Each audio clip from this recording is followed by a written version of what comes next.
In a remote village where there weren't many visitors, there was an old clock hanging in a corner of the elderly woman Hanan's house. This clock, despite its beauty, was the focus of the villagers' attention, as anyone who owned it suffered a series of mysterious and terrifying events. Legends whispered that the clock was cursed. One day, Sammy, a young journalist, decided to investigate the mystery of the clock after hearing about it from a villager. He arrived at Hanan's dilapidated home and asked her to explain the story. The old woman began to recount sadly about the clock. Whenever the clock strikes midnight, something horrifying happens. I have seen things that are hard to believe.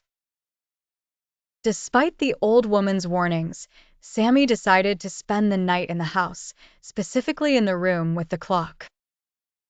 As midnight approached, the clock began to chime loudly and intermittently.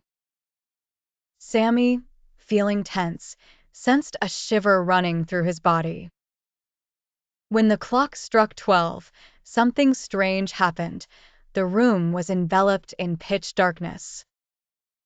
In the dim light coming from a dust-covered window, Sammy saw ghosts appearing and disappearing rapidly, moving around him and screaming in a soundless wail.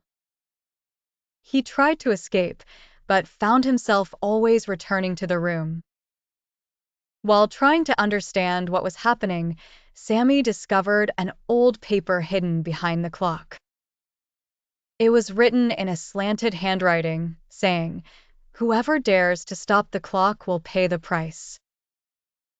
Out of concern, Sammy decided to stop the clock.